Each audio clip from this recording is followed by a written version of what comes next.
আসসালামু আলাইকুম। এবার যুক্তরাষ্ট্রের মাটিতে ভারতকে পারমাণবিক যুদ্ধের হুমকি দিয়েছে পাকিস্তান। যদি ভারতের কারণে পাকিস্তান অস্তিত্ব হুমকির মধ্যে পড়ে, তাহলে বিশ্বের অর্ধেককে তারা ধ্বংস করে দেবে। সীমান্ত বিরোধ, সন্ত্রাসবাদ, কাশ্মীর ইস্যু নিয়ে যখন ভারতের সাথে পাকিস্তানের সম্পর্ক খুব খারাপ যাচ্ছে, তখনই পাকিস্তানের সেনাপ্রধান আসিম মনির আমেরিকার মাটিতে এমন এক বিস্ফোরক মন্তব্য করলেন।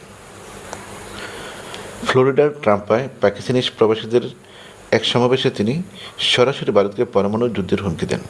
তিনি বলেন, আমরা একটি পরমাণু শক্তিধর জাতি।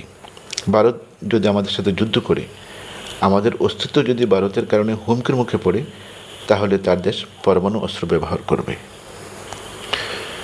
এবং প্রয়োজনে বিশ্বের এক বড় অংশকেও ধ্বংস করে দিতে পিছপা হবে না। তিনি সিন্ধু পানি চুক্তি নিয়ে ভারতের উপর হুমকি ছুড়ে দেন। ভারত যদি এ চুক্তির আওতায় কোনো বাঁধ নির্মাণ করে, পাকিস্তান 10টি ক্ষেপণাস্ত্র দিয়ে তা উড়িয়ে দেবে। তিনি বলেন, আমাদের ক্ষেপণাস্ত্রের কোনো অভাব নেই, আর সিন্ধু নদ ভারতের কোনো পারিবারিক সম্পত্তিও নয়। সেনাপ্রধানের এই বক্তব্য ছড়িয়ে পড়তে শুরু হয় আন্তর্জাতিক মহলে আলোচনার ঝড়। বিশ্লেষকরা বলেছেন, মার্কিন যুক্তরাষ্ট্রের মাটি থেকে তৃতীয় কোনো দেশের বিরুদ্ধে পারমাণবিক যুদ্ধের হুমকি এটি প্রথম, যা আন্তর্জাতিক নিরাপত্তার জন্য একটি ভয়াবহ বার্তা।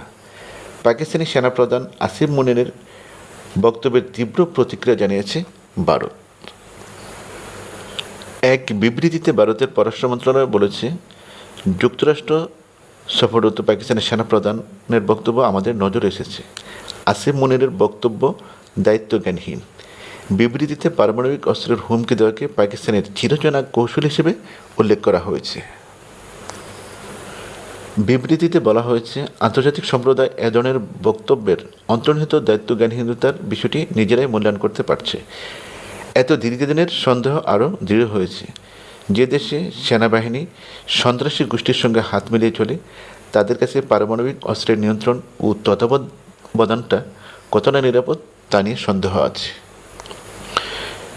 বিবৃতিতে আরও বলা হয়েছে, বন্ধুত্বপূর্ণ তৃতীয় কোনো দেশের মাটিতে এ ধরনের মন্তব্য করা অত্যন্ত দুঃখজনক। বিবৃতিতে উল্লেখ করা হয়েছে, ভারত ইতিমধ্যে স্পষ্ট তারা মাথা নোয়াবে না।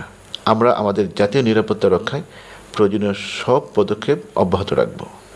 ভারতের বিরোধী দল কংগ্রেসও সোমবার পাকিস্তানের সেনাপ্রধানের বক্তব্যের তীব্র নিন্দা জানিয়েছেন।